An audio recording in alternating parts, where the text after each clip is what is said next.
Maghreb Orient Express, bienvenue à tous dans ce nouveau numéro consacré à la scène musicale marocaine et j'ai le plaisir ce soir de recevoir l'une des plus belles voix de la chanson marocaine. Bonsoir Oum, merci d'être avec nous. Vous êtes donc chanteuse, votre nouvel album il est en préparation, il s'appelle Swirti, il sortira au mois de décembre au Maroc, il sortira au printemps, on l'espère, en Europe, notamment en Belgique, en France et en Espagne. Rappelons le titre de votre précédent disque, c'était Likoum avec un jeu de mots, Likoum et votre prénom Oum, pour vous, ça signifie.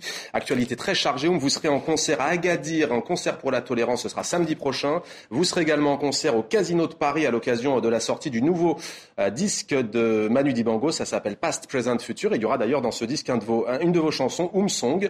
Et puis vous serez ensuite en concert en Espagne le 18 novembre à Madrid et le 20 à Barcelone, pas de jalousie, entre la Catalogne et donc la capitale madrilène. Autre star sur ce plateau, Don Big, bienvenue à vous. Merci. Vous êtes donc rappeur, Ma Britch, c'est le titre de votre nouveau tube. On l'écoutera dans quelques instants. Biad Oukhel, Blanc et Noir, c'est le titre de votre dernier disque. Et puis sur ce plateau, un précurseur, Younes Boumedi. Bonsoir à vous. Bonsoir. Vous êtes le patron, le président de Hit Radio. Vous avez fondé cette radio, première radio musicale privée du Maroc et l'une des toutes premières radios du monde arabe à faire de la libre antenne. C'est important, on va voir pourquoi tout à l'heure. Mais pour commencer, je vous propose tout simplement d'écouter ceci. Ce prix est une victoire pour la révolution pacifique au Yémen. Il montre bien à quel point cette révolution a touché la communauté internationale. Je dédie cette victoire au peuple yéménite, aux martyrs, aux jeunes, aux blessés. Je dédie aussi cette victoire à nos frères en Tunisie, en Égypte, en Libye, en Syrie et à toutes les nations qui se battent pour la liberté et la dignité. Elle s'appelle Kawakol Karman, elle décroche à tout juste 32 ans le prix Nobel de la paix, première femme arabe à recevoir la prestigieuse distinction. Elle devient aussi l'une des plus jeunes lauréates du prix Nobel de la paix de l'histoire. Cette figure du soulèvement populaire au Yémen, vous l'aurez compris donc, a dédié son Nobel au printemps arabe et aux femmes. Qu'avez-vous ressenti quand vous avez appris la nouvelle ? Bonsoir. Déjà que ce soit une femme, je trouve que c'est une très très belle chose. C'est une jeune femme, comme vous venez de le dire. Qu'elle dédie son prix évidemment au printemps arabe, ça me semble logique, généreux de sa part, mais très logique. Le printemps arabe étant toujours d'actualité. Après maintenant 9 mois, donc c'est comme une grossesse finalement, et donc un bel, et je pense un bel accouchement bientôt avec un changement et pas mal d'évolution, pour ne plus parler de révolution en ce qui me concerne. Don Big. Je pense que j'ai trop de respect pour la femme pour dire que c'est pas un grand événement, qu'elle soit marocaine, arabe ou pas. Mais en tout cas, je pense que c'est plus ça qui est plus intéressant que les révolutions médiatisées de plus en plus pour ne rien dire. C'est-à-dire, par exemple, sur le Yémen et sur ce qu'elle disait, vous n'êtes pas forcément d'accord ? Non, c'est pas ça. Moi, je parlais beaucoup plus de la stigmatisation un peu des révolutions en Tunisie, en Égypte et en Libye. Et c'est devenu un gagne-pain de certains médias. Et donc, moi, je suis révolté par rapport à ça. Younes Boumedi, votre radio, elle est musicale. Est-ce que c'est une information que vous avez donnée ? Est-ce qu'on en a parlé à Hit Radio ? Oui, on en a parlé. D'abord, pour question symbolique, c'est vrai que c'est une jeune femme. Et le côté jeune et femme est assez important, en tout cas, pour ce qui concerne. On en a parlé, bien sûr. Elle et les autres récipiendaires du prix aussi. C'est un beau symbole. C'est un beau symbole. Alors, vous êtes battu, le mot n'est pas trop fort pour créer cette radio. 13 ans, il a fallu 13 ans pour obtenir l'autorisation. Vous l'avez obtenue il y a 5 ans, ça a fait 5 ans au mois de mai. Pourquoi cette radio ? Une radio, il n'y avait pas de radio pour les jeunes au Maroc, il y avait très peu de radios musicales qui pouvaient diffuser la nouvelle scène musicale, qu'on n'appelle plus la nouvelle scène musicale, mais en tout cas la musique un peu moderne au Maroc. Et c'était l'envie, à l'époque, d'offrir à la jeunesse marocaine un média qui lui ressemble et qui peut l'accompagner dans le divertissement, dans des choses plus profondes aussi. C'est pour ça qu'on a essayé de créer Hit Radio et qu'on a créé Hit Radio il y a 5 ans. Alors, ce qui frappe, c'est bien entendu la libre antenne, un peu sur le mode de ce qui existe déjà en France ou dans d'autres pays. Quels sont les sujets qui sont le plus souvent abordés par vos auditeurs ? Vraiment tous les sujets. Il n'y a pas de différence entre les sujets qui peuvent être abordés par nos jeunes Marocains qu'un jeune Turc, qu'un jeune Suédois. C'est tous les sujets, c'est son avenir, c'est l'éducation, c'est le mariage, c'est les relations humaines, c'est des fois des choses plus profondes comme la corruption. Mais tous les sujets ont été abordés dans la libre antenne. Mais comme tous les jeunes, j'imagine, ont les mêmes préoccupations à travers le monde. Au Maroc, on n'échappe pas à la règle. Quand vous chantez... Oui, allez-y, Ratio. Et puis je pense, la musique, tout simplement, ce qu'on appelle maintenant la nouvelle scène, qui est donc été un peu nouvelle au moment de... Ouais, qui n'est pas si nouvelle que ça, finalement. Voilà. Et donc, quand Hit Radio est venu, justement, ça nous a permis, nous, de sortir un peu de l'ombre et d'être un petit peu plus diffusés. Et donc, donc la musique, tout simplement, en tant que sujet, en tant qu'expression culturelle, en tant qu'art en soi, parce qu'on n'était pas forcément diffusé dans les chaînes nationales, sur les chaînes nationales, enfin si, de temps en temps, une émission à la télévision, tandis que Hit Radio donc a rendu ça beaucoup plus... Alors c'est une radio qui commence à prendre une certaine ampleur, entre guillemets, puisqu'on vous écoute à Nouakchott, on vous écoute à Tlemcen, à la frontière de l'autre côté en Algérie. Je sais que vous êtes très attaché à l'Afrique, pourquoi cet attachement? Vous êtes sahraoui, vous n'êtes pas porte-parole quand vous chantez de la jeunesse marocaine, mais plus de la jeunesse africaine, j'ai envie de dire. En fait, je ne suis pas forcément porte-parole. Je ne ressens pas ce besoin, en étant une chanteuse, d'être porte-parole de quelque chose. Je suis juste témoin de ce que je suis et non pas forcément de mon temps. Je ne pense pas que ce soit une obligation quand on est un chanteur ou une chanteuse de relater à chaque fois les faits de ce qu'on vit. Enfin voilà, c'est un choix, c'est un parti pris. Maintenant, c'est vrai que j'ai des racines au Sahara et que je me sens très très africaine et que je trouve qu'on a tendance de temps en temps à oublier un peu que en étant marocain, on n'est pas africain. D'ailleurs, souvent, on dit « je vais en Afrique », bien qu'on soit aux portes de l'Afrique. Donc, c'est bien aussi un peu de le rappeler et de faire un petit peu l'hommage à l'Afrique. On va d'ailleurs évoquer votre collaboration prochainement avec Manu Dibango. Dans Big, vous organisez des tremplins. Vous êtes très solidaire, je ne sais pas si le mot convient, avec les jeunes qui veulent se lancer et les talents ne manquent pas. C'est vrai, en fait, on a organisé des tournées, notamment avec Hit Radio au Maroc. C'est des tournées privées. Et c'est la première fois qu'un artiste vient pour réaliser une telle chose, ce qui est tout à fait normal dans d'autres pays, mais ce qui l'est moins au Maroc. Budgétairement parlant, rien de plus, financièrement parlant. Et ce qu'on avait décidé, c'est de faire monter des jeunes qui ne sont pas forcément connus de la scène, mais qui ont un certain potentiel. D'ailleurs, pour l'anecdote, on a demandé sur Facebook, sur ma page officielle, que les jeunes rappeurs en herbe envoient leurs démos, et on a reçu 1250 maquettes. Donc ça, c'est juste pour les jeunes qui se sont connectés sur musique Facebook. Rap, là, hein. Musique rap. Et donc voilà. Et sur la scène Casa, on a choisi un seul. C'était Dross. C'est un jeune de 22 ans qui a enflammé la scène devant un public exigeant. Alors, vous avez déjà chanté avec Big. Oui. Je ne sais pas si je dois dire toujours Don Big ou je peux dire Big. Vous avez chanté tous les deux ensemble. Vous, donc, avec un rappeur, vous avez plutôt chanté des styles plutôt soul, ensuite pop, R&B. Vous ne cantonnez pas un seul style musical. On peut parler d'éclectisme. Pourquoi ? Ouais, tout à fait. Je pense que la musique étant très très large, en fait, déjà l'être humain n'est pas unique. Il est peut-être unique en son genre, voilà, et complexe. Et voilà, on a simplement plusieurs humeurs, plusieurs états d'âme, plusieurs saisons, des printemps, des hivers, des automnes, etc. pour revenir au printemps. Et donc, je pense que voilà, il faut pas forcément s'enfermer dans un genre ou un style donné. Puis c'est toujours très très difficile de répondre à cette question. Quel genre de musique faites-vous ? Donc voilà. Moi, les journalistes, on vous la pose souvent celle-là, mais c'est pas aussi facile que ça. 40%, on va dire, de la programmation de Hit Radio est consacrée aux artistes marocains. Donc forcément, on entend mais on entend Big chez vous, Younes Boumedi. On les écoute aussi sur TV5 Monde. C'est maintenant, on va écouter un extrait de votre titre, ça s'appelle Houa. On écoute. قلبه فوق راسي تاج كفوفي ديل داتي الباس روح تشوف الساكن فيا ماشي المسكن فرش كتافه لحلامي ودراعه جردة في منامي وخير من عيني يا عيني تشوف قدامي هو اللي شد بيدي وقاطع بيا الفصول هو اللي عليه نغني ونكتب ونقول قلبه فوق راسي تاج كفوفي ديل داتي الباس وروح تشوف الساكن فيا ماشي مسكن فرش كتافه لحلامي ودراعه جردة في منامي خير من عيني يا عيني تشوف قدامي هو اللي شد بيدي وقاطع بيا الفصول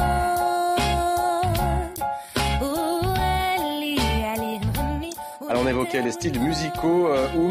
Idem pour la langue, j'ai envie de dire, vous avez commencé plutôt en anglais, vous étiez habitué à chanter en anglais, ensuite en Darija, le dialecte marocain. Oui. Vous avez chanté en espagnol aussi, vous me disiez lors de la mort de Michael Jackson, vous avez repris un de ses titres qu'il avait chanté avec une artiste espagnole. Parce que je me trouvais en Espagne, donc pour démarrer le concert en hommage à Michael Jackson, et puis comme j'étais en Espagne, j'ai chanté I Just Can't Stop Loving You en espagnol. Donc pareil, vous n'excluez pas de chanter dans d'autres langues Pas du tout. En berbère par exemple? Absolument, Mais c'est pas facile, en cela dit, berbère, en hassani, en japonais si un jour je vais au Japon, Si vous avez avec l'occasion. plaisir bien sûr.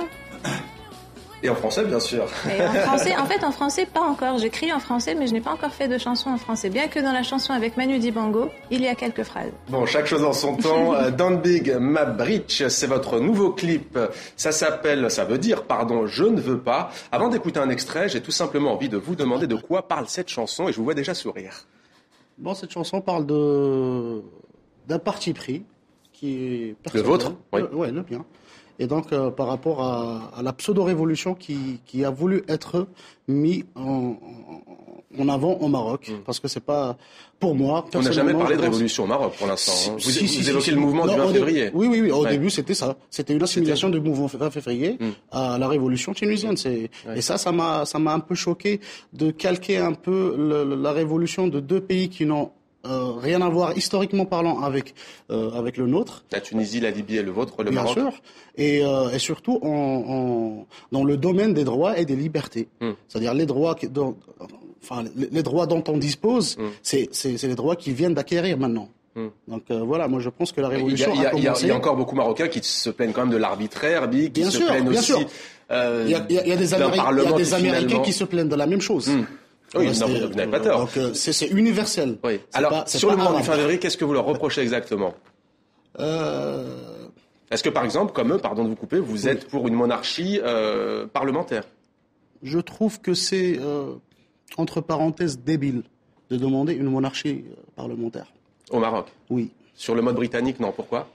Pour la simple raison que 80% du pays ne vote pas. Donc, automatiquement, les 20% qui votent et qui ont toujours voté et qui voteront, c'est toujours les mêmes qui voteront. Alors, vous voyez, vous dites que 80% ne votent pas, sauf qu'en Tunisie, il y a maintenant, par exemple, la parité homme-femme sur les listes électorales. Elles sont éligibles. Ça, ce serait, par exemple, un progrès que vous aimeriez voir au Maroc? Bien sûr. Bien sûr. Mais si le progrès il faut passer par cette étape-là. C'est-à-dire, pour moi, la pyramide, elle se construit depuis la base et non pas depuis le sommet. Alors, on va toujours justement écouter, puisqu'on en parle, un extrait de cette chanson, Mabrich.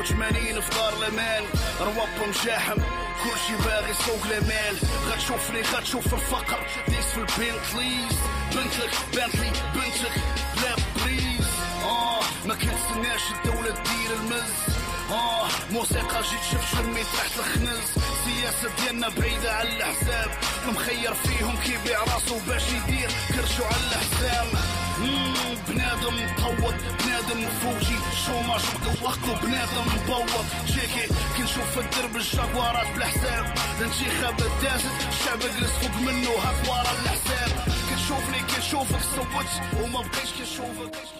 Un mot peut-être, on a vu des t-shirts avec un âne dessiné sur ces t-shirts. Ça représente qui? Non, ça représente pas quelqu'un C'est pas spécifique, c'est plutôt pour ironiser les campagnes électorales qui se passaient au Maroc et qui se passent encore. Espérons que les prochaines élections soient où il y aura moins d'âneries. Alors pour que nos téléspectateurs qui ne parlent pas l'arabe comprennent, en dialecte marocain, vous évoquez ça dans votre chanson. Donc, oui, c'est ça. Moi, je parle des pseudo-partis politiques qui sont toujours là, en train de motiver les jeunes par des billets de 100 dirhams, de 200 dirhams. D'ailleurs, là, c'était ça un peu le truc imagé sur le clip. Mais vous dites pseudo-parti politique, mais justement, certains au Maroc vous reprochent, vous, d'être plutôt proche, on va dire, du pouvoir royal. Je ne sais pas si c'est une accusation, mais ça vous rejetez catégoriquement, vous n'êtes pas... Voilà, vous êtes c'est pas une accusation du tout. Et de deux, proche du pouvoir royal, mais dans quel sens? J'ai toujours été royaliste. et réaliste. Vous ne remettez pas en cause. Non, je ne remets pas en cause le roi en lui-même. Mais vous dénoncez le chômage, vous dénoncez bien sûr, la corruption. Je dénonce la hiérarchie qui est en cause des maux des Marocains. Voilà. Un mot peut-être aussi tous les deux, Younes, rapidement, sur le 20 février. C'est un sujet aussi qui revient. On imagine que ça doit être un peu chaud à l'antenne, non ? Non, c'est un sujet qu'on a abordé, bien entendu, mais on a abordé les révolutions arabes avant, quand c'était les Tunisiens déjà qui se levaient contre l'injustice. Et les Marocains, les jeunes Marocains ont été extrêmement solidaires sur nos antennes aussi, et je pense que les artistes aussi que nous avons au Maroc. Et en petite parenthèse, on a beaucoup de talent au Maroc. Vous recevez aujourd'hui 2 artistes emblématiques de la scène marocaine. Et moi, je suis extrêmement honoré d'en avoir et d'en rencontrer beaucoup au Maroc. Et donc, pour revenir sur le sujet, oui, on a évoqué ça, on a ouvert notre antenne. Le 20 février a été un moment, je pense, aussi important au Maroc, où des jeunes et des moins jeunes se sont mobilisés pour dire des choses. Avant, c'était que les artistes qui le disaient, et je pense que Oubébik sont là pour pouvoir le démontrer. Donc on a regardé ça avec beaucoup d'attention et la radio se devait d'ouvrir l'antenne à tout le monde et on l'a fait dès le 20 février, bien entendu. Moi j'aimerais vous entendre sur le logement. Ce n'est pas un fléau qui touche seulement le Maroc, on le sait, qui touche beaucoup de pays, y compris en Afrique et en Europe. Vous avez étudié, vous avez fait des études d'architecture. J'aimerais vous entendre sur Marrakech. C'est une ville qui, vous le savez, là encore ce n'est pas nouveau, est devenue un peu le lieu de ralliement de la jet set. Du coup les prix flambent et les Marocains sont obligés de plus en plus de quitter la ville et de s'excentrer en fait. Comment vous vivez cela, vous, ce phénomène ? En fait, j'ai grandi à Marrakech. Donc je suis une fille de Marrakech et j'ai vraiment pas assisté à ce changement, mais je l'ai vécu et je le vis encore. Quand je retourne, mes parents habitent encore à Marrakech et quand j'y retourne, je n'ai pratiquement plus de repères. C'est peut-être quelque part déstabilisant pour certains Marrakechis, mais je n'irai pas jusqu'à dire que les Marrakechis quittent la ville, je ne pense pas. Mais il y a aussi là quelque chose de très très bénéfique pour la ville, pour le tourisme, etc. Donc, c'est toute la difficulté, effectivement. Absolument. Et d'un point de vue architectural, comme vous en parliez tout à l'heure, je pense que c'est aussi quelque chose de très intéressant puisque Marrakech est en train de se transformer en véritable laboratoire architectural parce qu'il y a aussi effectivement pas mal d'architectes étrangers qui viennent s'installer parce que il est permis justement de s'exercer dans différents styles et c'est quelque chose architecturalement parlant qui est très très intéressant. Si tant est que les maisons qu'ils construisent soient aussi potentiellement habitables par des ressortissants de la ville. Oui. Ce sont des riades souvent qui ne sont pas données. Non, je ne parlais pas des riades forcément. Je parlais du laboratoire architectural que ça pourrait représenter. Avec les étudiants pour venir étudier, d'accord. Non, périphérie de Marrakech, les villas qui peuvent se construire, je parle architecturalement parlant. Mais si on voulait parler du peuple qui est logé, pas logé, c'est vrai qu'il y a cette problématique de la Médina. Les gens qui ont dû quitter, par exemple, Riyad, je pense qu'ils ne sont moi-même dans ma famille. J'ai des gens de ma famille, mais des tantes, ceux qui ont quitté leur Riyad dans la Médina et qui les ont vendus et qui sont allés vivre ailleurs parce que ça les a arrangés. Alors, je vous propose maintenant d'écouter une autre chanson. Elle n'est pas marocaine, elle est tunisienne. Elle a été réalisée par plusieurs artistes tunisiens. Le projet a été initié par le PNUD, le Programme des Nations Unies pour le Développement. On va d'ailleurs retrouver un des artistes qui a participé au projet. Il s'appelle Bendirman. Il est très connu en Tunisie, mais aussi au-delà. On le retrouve donc dans un instant. Il est à Montréal, mais d'abord on écoute un extrait.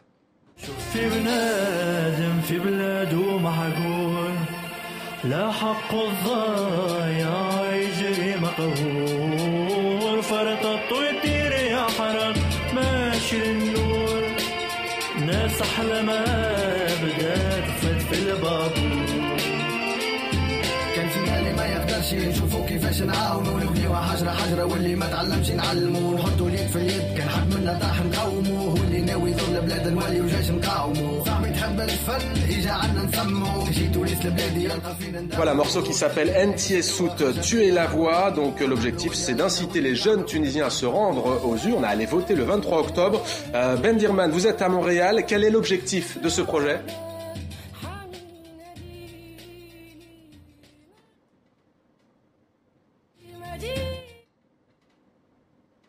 Bendirman, dans un instant, vous êtes avec nous ? Donc Bendirman est à Montréal. Je répète ma question. L'objectif, Bendirman, de ce projet, quel est-il ? En fait, l'objectif du projet, c'était limite quand même là. Hein. C'est vrai que le sujet de la chanson était à propos des élections et tout, à propos du droit au vote pour inciter les gens à aller voter.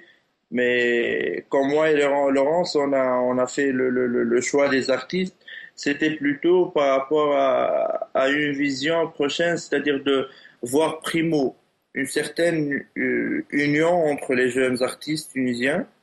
C'est-à-dire que c'est la première fois que des jeunes artistes tunisiens font un truc ensemble et ils le font bien, c'est-à-dire avec les moyens, avec un bon clip, avec un bon enregistrement, et surtout de montrer dans les paroles aussi une certaine union qu'on en a besoin en ce moment en Tunisie, parce que vu l'état d'instabilité politique et tout, donc les gens ont besoin de toute lueur d'espoir, quoi. Donc c'était par rapport à ça. Donc moi je trouve que cette chanson est importante, que ce soit au niveau artistique et culturel pour la scène jeune alternative tunisienne, pour que aussi les Français ou n'importe quel pays dans le monde voient aussi qu'on a une chanson alternative qui est bien faite aussi, mais aussi de poser dans les paroles, dans le texte, un message d'union nationale pour arriver à avancer avec le pays. Voilà. Ben Dirman, merci à vous. Je rappelle donc que vous étiez à Montréal, vous êtes chanteur tunisien très engagé dans la transition démocratique en Tunisie, votre pays. Peut-être une réaction sur ces élections en Tunisie. On va voter au Maroc le 25 novembre. Dans 2 semaines, ce sera donc en Tunisie. Big, c'est par exemple un événement que vous allez suivre avec attention. Certains le présentent déjà comme le premier test depuis le début du printemps arabe. Je vois Younes déjà sourire parce que vous nous disiez que c'était déjà médiatiquement pas trop de votre goût, la couverture. Alors, est-ce que ça va être un test ou pas ? On verra. Moi, je pense que on peut pas avoir une vision réelle de la chose sans qu'on soit sur place. Ça, c'est pour être réaliste à 100%.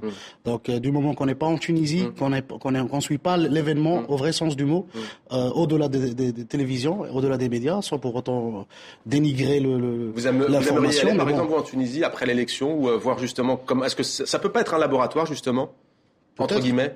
Moi, j'aimerais bien aller en Tunisie pour voir un peu la vraie scène musicale et les vrais artistes tunisiens, de quoi ils parlent, les sujets qu'ils abordent et comment ce public-là interagit avec eux sur ces sujets-là. El Général, par exemple, qui avait été arrêté, non ? C'est quelqu'un que vous connaissez, vous aimeriez le rencontrer ? Je connais de réputation, mais je connais pas vraiment l'artiste. Enfin, l'artiste, oui. Younes Mohamedi, est-ce que vous avez, vous aussi, l'intention, enfin vous ne déciderez pas, il y aura la libre antenne, là encore, c'est un sujet qui va sûrement revenir, je pense. Oui, fatalement. D'abord, les artistes marocains aussi, en tout cas, une partie des artistes marocains sont assez engagés derrière les élections. Hit Radio, notamment, a diffusé, grâce à des artistes qui avaient, en 2007, pour les élections législatives en 2007, ou en 2009, pour les élections locales, diffusé des titres qui incitaient les jeunes à aller voter. Donc, l'engagement, moi, je peux saluer Ben Delman qui le fait et que les Tunisiens le fassent, parce que c'est important. Et je pense aussi c'est le rôle peut-être des artistes d'alerter sur des choses importantes comme ça, la jeunesse de leur pays.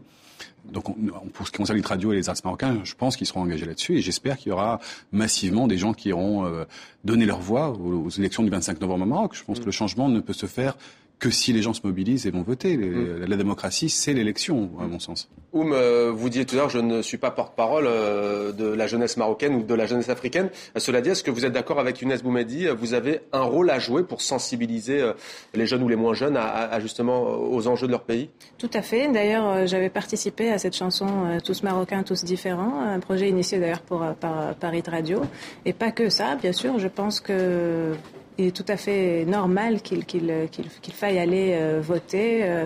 J'ai parlé autour de moi quant au référendum pour aller donc voter pour la Constitution ou non, d'ailleurs, à la Constitution. Et je pense qu'il faut absolument se concentrer aussi sur ces élections-là, voir comment elles vont se dérouler et puis surtout aller voter. Alors, Big, vous voulez réagir à ça ou pas ? Non, vous incitez les jeunes à aller voter, ça vous partagez totalement ? Bien sûr, comme j'ai dit, tout changement se passe dès la base et la base c'est le vote. L'abstention qui est d'ailleurs une problématique dans tous les pays du monde en général quand il s'agit de la jeunesse, bien sûr, et pas seulement. Bien sûr, mais là le problème il est très grave au Maroc, il est assez flagrant et donc je pense que si on veut acquérir des droits, il faut qu'on ait une certaine idée sur nos obligations et donc l'obligation et devoir d'aller voter, c'est un droit mais c'est aussi un devoir. Alors 2 infos avant de nous quitter, on connaît les lauréats du prix Bayeux, c'est en France, en Normandie, prix Bayeux des correspondants de guerre, un prix qui a fait la part belle aux révolutions arabes cette année. Le photographe Yuri Kozyrev s'est vu récompensé, on voit ici à l'image sa photo, donc il s'agit d'une photo sur le conflit en Libye. Et puis autre information, la Syrie vers la liberté, c'est le nom d'une soirée qui sera organisée demain à l'Odéon à Paris, au Théâtre de l'Europe, avec en présence notamment l'écrivaine Samar Yazbek, l'écrivain Elias Khoury ou encore la chanteuse Amina Anabi. Maghreb Orient Express, c'est terminé. Merci à tous les trois. Bon vent à vous. Vous avez des projets. Younes Boumadi, c'est une télé notamment, une plateforme de téléchargement. On aura l'occasion d'en reparler. Peut-être d'être actrice aussi, un jour, on ne sait jamais. Et puis, vous, Big, c'est de continuer votre travail auprès des jeunes et bien entendu la scène, puisque vous aimez la scène. Donc, c'est terminé. Maghreb Orient Express. On salue toutes celles et tous ceux qui nous suivent à Casablanca, Tizi Ouzou, Bizerte ou encore Nouakchott. D'ici là, on se retrouve sur les réseaux sociaux, Facebook, Twitter, @TV5Monde MOE. Et puis, bien entendu, #MOE. Merci à tous. À dimanche prochain. Nous serons en Tunisie une semaine avant le scrutin.